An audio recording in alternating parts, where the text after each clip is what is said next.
자, 계속해서 제약 바이오 산업 알아보는 시간 갖겠습니다. 정성욱 약학 박사시면서요, 아이디벤처 상무 모셨습니다. 어서 오십시오. 예, 안녕하십니까. 꼭 1년 만에 뵙는 것 같아요. 네, 항상 그 연초에 그 산업을 전망을 하기 때문에 네. 연초에 꼭 뵙는 것 같습니다. 그래요.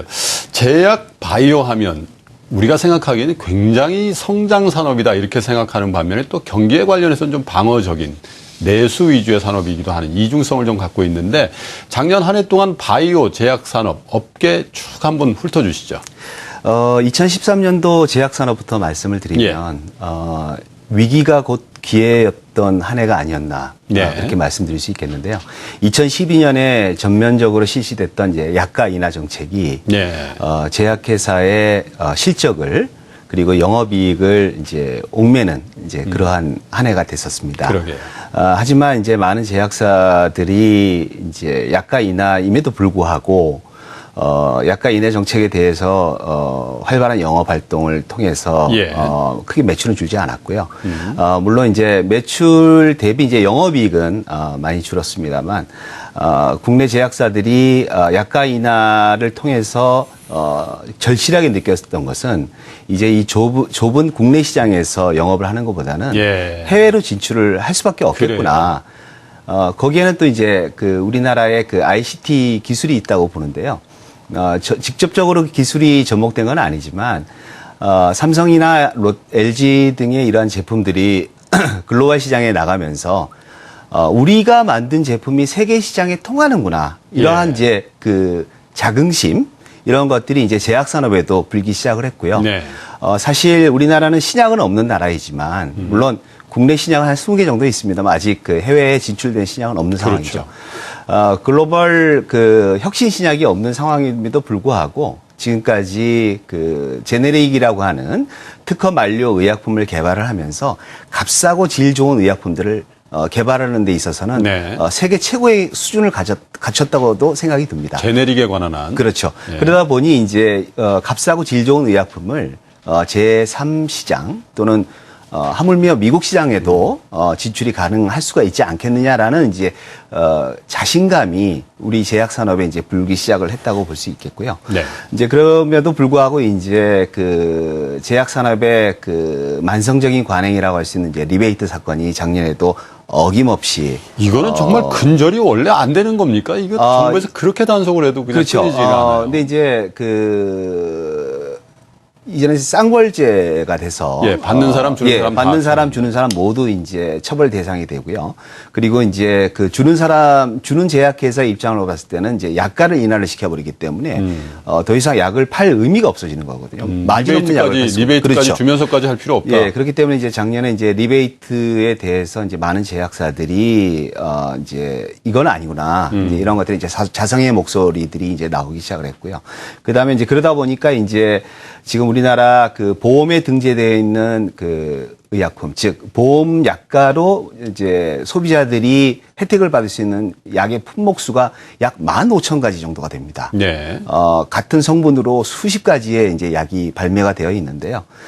그럼에도 불구하고 이제 가격 경쟁력을 이제 가지지를 못하기 때문에 많은 제약사들은 이제 그 제네릭 초저가 경쟁으로 이제 치닫고 있는 상황이고요. 보험이 제시한 가이드라인보다도 더 낮은 가격으로 우리는 공급할 수 있다. 이제 이런 차원의 이제 이 약품들을 출혈 경쟁이라는 얘기네요. 예. 그다음에 아까 사회자님께서 잠깐 말씀하셨듯이 이제 우리나라 시장에서 해외 시장으로 나가기 위해서는 그래도 어느 정도 맷집은 갖춰야 되기 때문에 몸집을 불릴 필요가 있습니다. 이제 그러다 보니 이제 M&A가 그래서 이제 미국이나 유럽의 이야기가 아니라 이제 우리나라의 이제 이야기가 될 수도 있겠다라는 생각에서 이제 M&A가 본격적으로 이제 이루어졌던 한 해가 작년이 아니었나 싶고요. 그렇군요. 저희 시청자 여러분들 그 중에도 이제 그 전문 용어를 들으시면 잠깐 헷갈리실 수도 있어서 제가 하나 좀 점검하고 갈게요. 제네릭이라는 용어를 썼는데 통상적으로 복제약이다 이렇게 생각을 하잖아요. 근데 이 바이오 시밀러하고는 어떻게 다른 거예요? 일반 화학 약이라고 할 수 있는 뭐 예를 들어서 아스피린이라든가 아니면 여러 가지 이제 그 의약품들이 있습니다만 이런 의약품들은 그 성분 자체가 화학 물질입니다.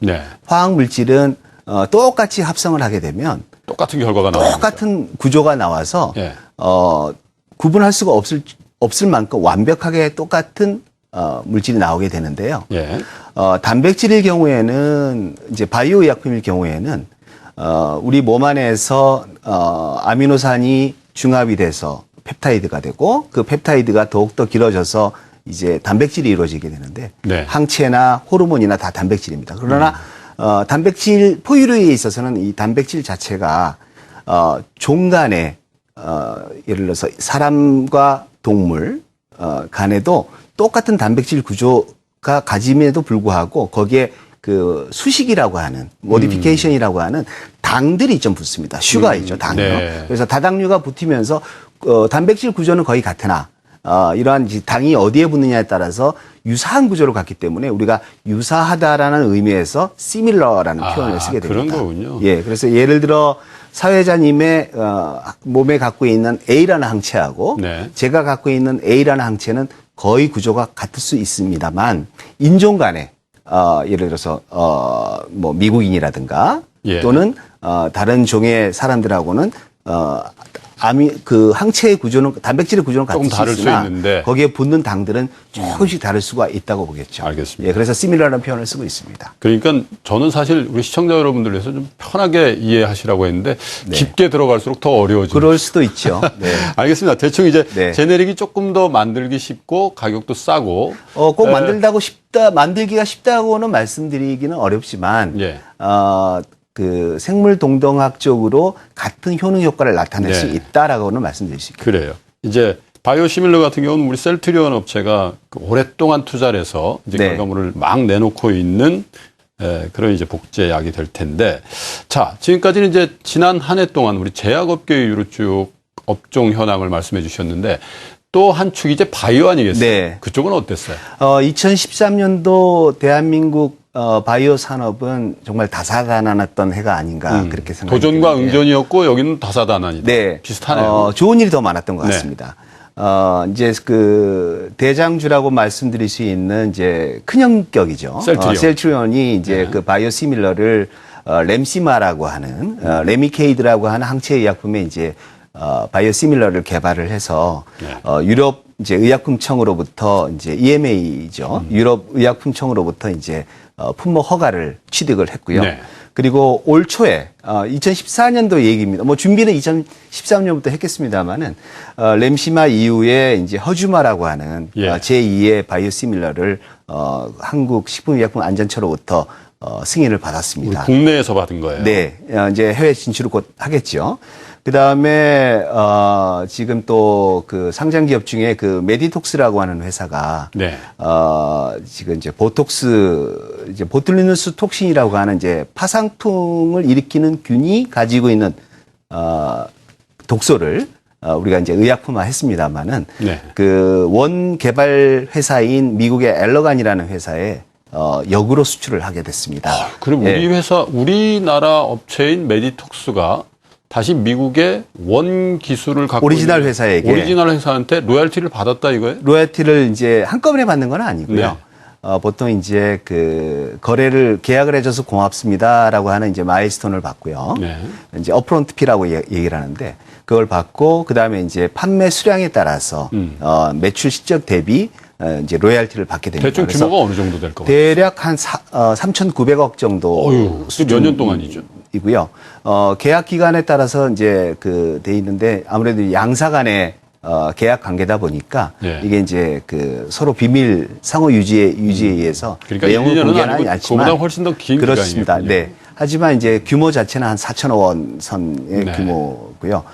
우리나라 단일 바이오 벤처 기업이 이루어낸 실적은 가장 큰 게 아닌가 싶기도 합니다. 네. 물론 이제 앞으로 비상장 아직 상장을 하지 않고 있지만 상장을 꿈꾸고 있는 바이오 벤처 기업들도 지금 획기적인 제품들 물질들을 개발하고 있어서 이 규모보다도 더 큰 계약을 성취할 수 있을 거라고 봅니다만 네. 아무튼 작년에 메디톡스가 미 엘러간사에 기술 수출을 하여서 대규모의 로열티 수입이 예상이 됐고요. 네.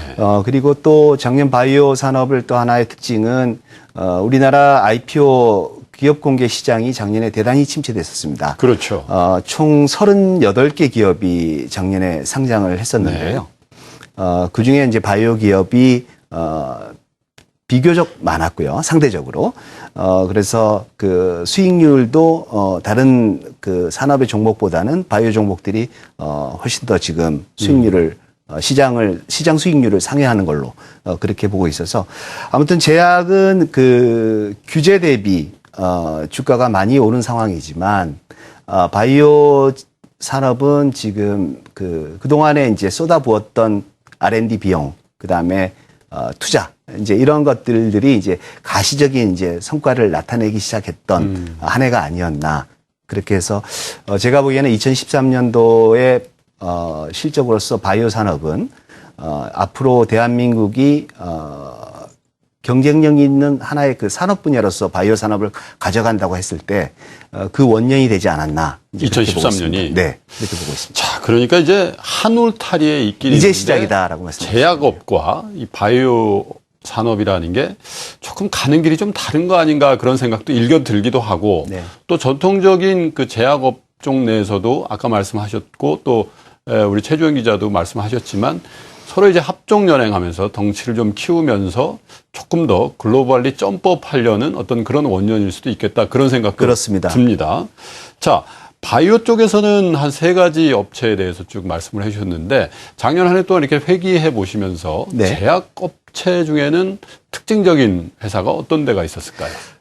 결국 그 M&A 쪽이 아니었나 싶기도 하고요. 예. 국내 한독 약품이 그 이스라엘의 테바라고 하는 예.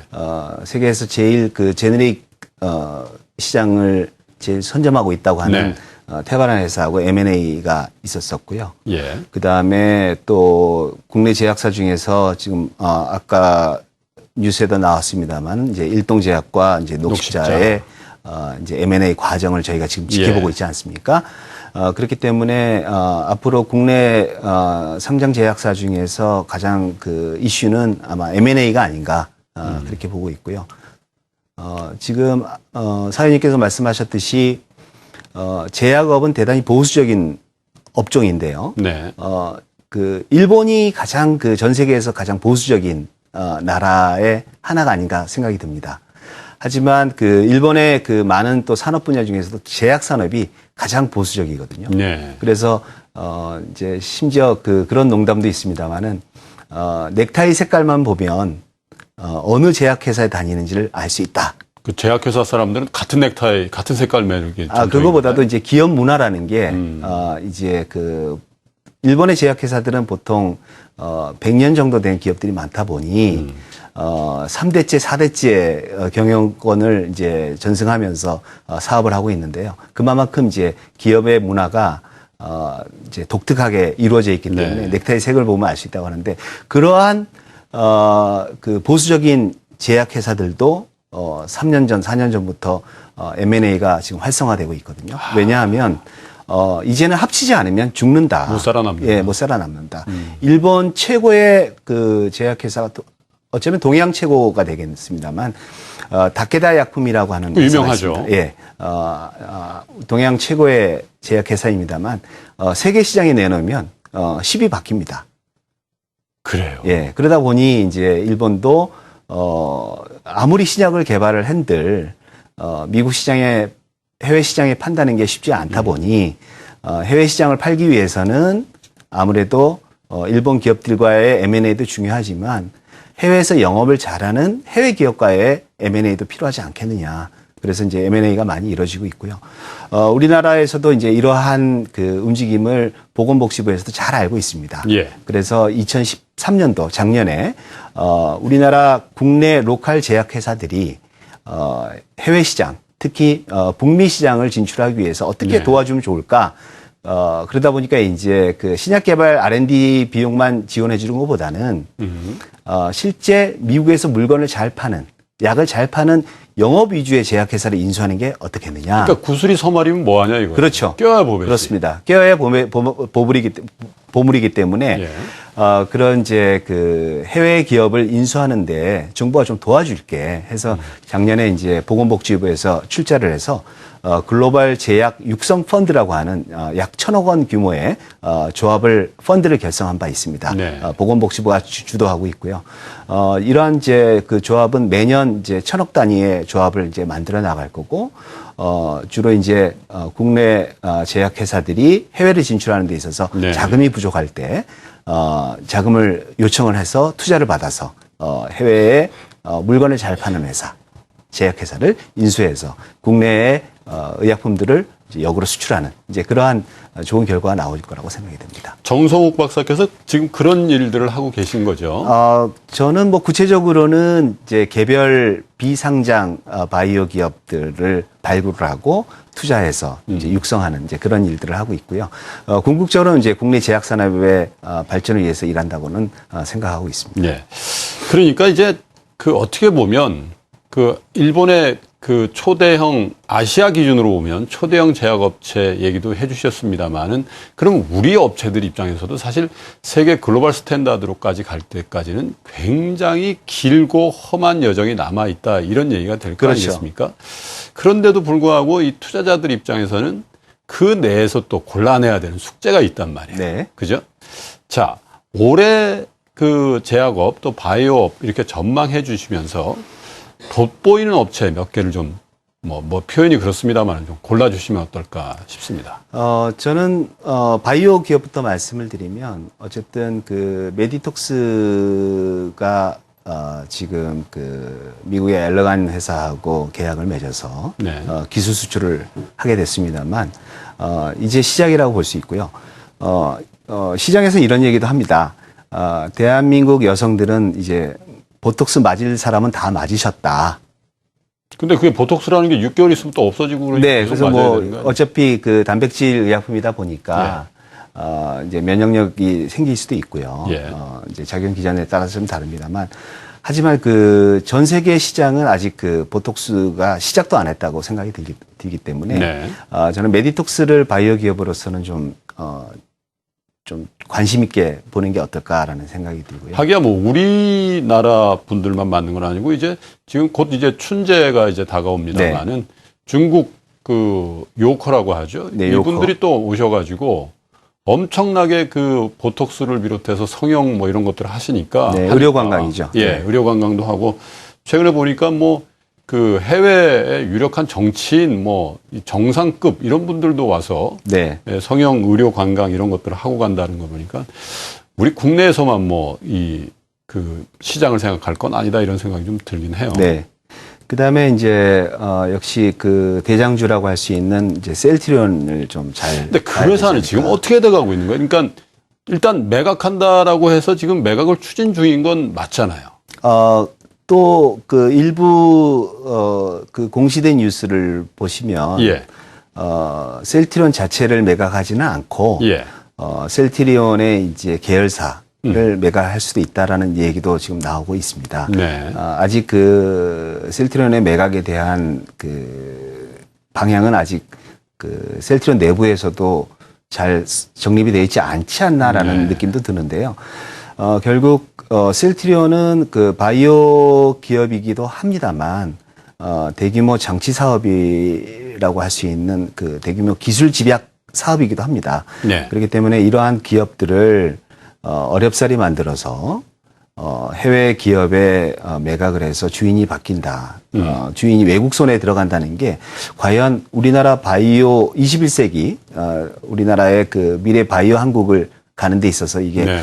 바람직한 일인가에 대해서는 지금 우리가 다시 한번 생각을 해볼 필요가 있지 않을까 그런 생각이 듭니다. 글쎄요, 뭐 사실은 뭐 얼마 안 됐죠. 지난 여름에 한참 그 화제가 됐던 회사 아니겠습니까? 네. 이게 뭐 그 외국계인지 모르겠습니다. 공매도 세력 때문에 이 경영 못하겠다 그래서 차라리 이 회사 팔겠다 그랬는데 사실 그런 것 때문에 말씀 주셨듯이 해외 자본이라든지 이런 쪽으로 지금까지 그 험난한 길을 이거 다 간 것도 아니고 한 3분의 1, 한 4분의 1 정도 이제 온 기업인데 이걸 이제 넘겨야 되냐 이런 얘기들에 대해서는 뜻있는 분들이 말씀을 많이 하시더군요. 네, 그래서 지금 셀트리온의 첫 번째 바이오시밀러였던 램시마라고 하는 상품명의 제재는 지금 노르웨이 의약품의 이제 국제 입찰 선정으로 기준이 선정이 되어서 네. 지금 노르웨이 시장에 우선적으로 오리지널 의약품이었던 레미케이드보다도 먼저 입찰할 이제 권리를 확보하게 됐습니다. 네. 바꿔 말씀드리면 똑같은 제재라고 한다면 값싼 의약품이 이제 선택되기 쉬워진 세상이 되었고요. 셀트리온 같이 오리지널 의약품보다는 바이오시밀러를 만들고 있지만 값싸고 질은 같으나 효과는 같지만 값싼 의약품을 개발하는 회사의 존재 필요성은 저는 꼭 있어야 된다고 생각이 들고요. 아무튼 지금 램시마 이후에 허주마라고 하는 또 다른 이제 바이오시밀러를 허가를 받았기 때문에 세계 시장을 진출하는 데 있어서는 큰 도움이 되지 않을까라 생각이 드는데 아무튼 올 2014년 올 한 해에 셀트리온이 어떤 식으로 경영권이 바뀌어 나가는지를 지켜보는 것도 큰 재미가 있지 않을까 그렇게 보고 있습니다. 경영권의 향배도 저희가 흥미롭게 지켜봐야 되겠습니다만은 과연 이제 램시마가 유럽 지역에서 또 세계 무대에서 얼만큼 정말 잘 팔려 나갈지도 좀 그렇죠. 봐야 될 것 같고 네. 허주마라는 새로운 또 제품도 국내 시장에서 어떻게 잘 착근을 하느냐. 네. 이게 기업 가치를 저희가 판단할 때 중요해 보이는데 제약업 중에서는 어떤 회사들이 눈에 띄세요? 아무래도 2014년 우리나라 제약산업의 화두는 M&A가 아닌가 싶기도 합니다. 네. 물론 지금 진행 중인 M&A가 지금 이슈화되어 있습니다만은 그 이후에도 지금 한미약품 같은 경우에는 유상증자를 통해서 지금 네. 약 1,000억 원 정도를 실탄 마련한 실탄을 거예요. 지금 마련했고요. 그 실탄을 바탕으로 5천억 규모의 M&A를 성사를 시키겠다라고 어나운스를 한 상황이기 네. 때문에 한미약품이나 LG생명과학 이런 회사를 좀 지켜보는 것도 괜찮지 않을까라고 봅니다. 자, 이제 다시 돌아가서요. 지금 현재 우리 시장이 굉장히 안 좋잖아요, 박사님. 그죠? 네. 2000포인트 선에 시작한 게 이제 1900포인트 선까지 내려왔다 보니까 이게 거의 100포인트가 빠졌거든요. 네네. 한 달도 안 되는 사이에. 이럴 때 사실 이제 제약업종 같은 경우는 경기에 아주 민감한 업종은 아니고 네. 뭐 저만 아는 것도 아니고 전부 다 편하게 생각해서도 잘 알 건데 이게 어차피 우리가 고령화 시대 또 초고령화 시대로 가는 건 명확한 거니까 아무래도 이제 노령층 인구가 늘어나면서 의료에 대한 욕구 또 제약에 대한 욕구 또 바이오 제재에 대한 욕구 같은 것들이 기하급수적으로 많이 늘지 않겠습니까? 네. 또 그 대신 이 진입장벽도 어느 정도 있는 업종인 것 같고요. 자, 올해를 기준으로 했을 때 저희가 뭐 3년, 5년 이렇게 전략을 짜기는 좀 어려워 보이고요. 바이오, 제약 업종 각각 나눠서 간단히 우리 투자자 여러분들, 이 박사님께서 하셔야 될 일인지 모르겠습니다만 항상 바이오와 제약을 생각하시는 분이니까 한번 객관적으로 여쭙고 싶습니다. 투자 전략 어떻게 짜나가면 될까요? 헬스케어라고 하는 이 이슈는 예. 지금 글로벌 트렌드입니다. 네. 지금 인구 고령화는 비단 우리나라 문제뿐만 아니라 그렇죠. 전 세계가 모두 안고 있는 지금 숙제죠. 숙제입니다. 예. 인류가 이렇게 오래 살 줄은 아무도 몰랐습니다. 그런데 이제 90살, 100살까지 사는 게 이제는 재앙이 될 정도로 예. 초장수 고령화가 되고 있지 않습니까? 네, 이제 그러다 보면 의약품을 예전에는 일찍들 돌아가셨기 때문에 의약품을 복용하기도 전에 돌아가신 거란 말이에요. 복용할 기회가 없었던 거죠. 그러나 이제 지금은 이제 대부분의 이제 질환들이 성인병들이 50세 이후에 이제 확연히 드러나기 때문에 이제 약을 복용하는 시점이 이제 50세고요. 그러다 보니 제가 보기에는 제약 산업에 대해서는 관심을 놓을 수는 없다고 생각이 듭니다. 당연하고. 예, 당연한 겁니다. 예. 글로벌 헬스케어는 뭐 당연한 거고요. 하지만 이제 과연 어떻게 접근을 하느냐가 중요한데 저는 조금 다른 시각으로 예. 보고 있습니다. 그래서 뭐냐면 주가의 일희일비하지 말고 정말 그 R&D에 충실한 기업을 네. 선택하는 것이 어떻겠느냐라는 예. 거거든요. 미국에서 그 기업에 투자를 할 때 어떤 기업에 투자를 하면 좋습니까라고 얘기하면 대부분 가장 일하기 좋은 직장에 투자를 하라. 그래서 이제 그 몇 년 전만 해도 구글에 투자를 했던 사람들이 많았습니다. 네. 구글이 뭐 하는 회사인지도 몰랐지만 구글이 그렇게 일하기 좋은 회사라고 하니 직원들이 해피해하니까 예, 예. 좋지 않을까라고 이제 투자를 했었는데 결국 그 투자는 이제 성공을 했다고 볼 수는 있겠죠. 네. 저는 오히려 그 R&D 비용, 연구 개발 비용에 충실히 그 이행을 해 나가는 그런 기업들을 발굴을 해서 장기간 보유하는 것이 좋다고 생각이 듭니다. 네. 심지어 뭐라고 말씀드릴까요? 당대에 투자를 해놓고 회수를 못할 지연정, 다음 세대에서 회수를 하면 되니까요. 그만큼 바이오 제약에 대한 투자는, 이렇게 조급증을 가지지 말고 중장기적으로, 물려줄 유산이라고 생각하고 투자를 해야 아마 좋은 그 투자 실적이 따라오지 않을까 그런 생각이 들고요. 이 우문현답을 주셨어요. 제가 올해 내로라는 단서 저항을 네. 사실 붙이면 안 되는데 네. 예, 기대를 하고 굳이 이제 올해라고 한다면 예. 제가 보기에는 M&A의 주체가 되는 기업들이 돼야 된다고 보고요. 피인수회사보다는 네, 피인수보다는 인수회사가 낫지 않을까라는 생각이 듭니다. 그래서 아까도 말씀드렸듯이 한미약품, LG생명과학, 네. 뭐 대웅제약 정도가 M&A에 그 참여할 여력이 있는 회사라고 저는 생각이 들어서 그 정도 회사가 될 것 같고요. 그 밖에 또 유한양행이라고 하는 회사가 어떻게 보면 이제 그 R&D에도 충실하고 또 실적도 좋고 네. 그리고 또 M&A에 대한 그 가능성도 많이 가지고 있는 회사라서 네. 유한양행이라는 회사도 좀 볼 필요가 있지 않을까. 그렇게 그러니까 이제 보고 있습니다. 대부분 이제 그 기존 제약업체 중에서 골라주신 업체들은 한미, LG생활과학, 대웅, 유한. 그러니까 비교적 크고 자금 여력, 실탄을 어느 정도 확보하고 있는 그리고 M&A의 인수 가능성이 있는 회사들이고요. 그렇죠. 그리고 이제 해외로 나갈 준비가 다 되어 있는 회사라고 회사. 말씀드릴 수 있겠네요. 그런 경우에는 한미약품 같은 경우에 중국 진출 뭐 이런 경험이 있으니까 좀 유리해 보이는데. 네. 알겠습니다. 시청자 여러분, 정성욱 박사 모시고요. 제약산업 그리고 바이오 산업에 대해서 쭉 그 얘기를 들어봤는데요. 저희가 뭐 증권회사 애널리스트 분들 워낙 많이 모시기 때문에 사실 투자자의 입장에서 약학을 전공하신 분, 객관적인 얘기를 좀 들을 수 있을까 해서 모셨는데요.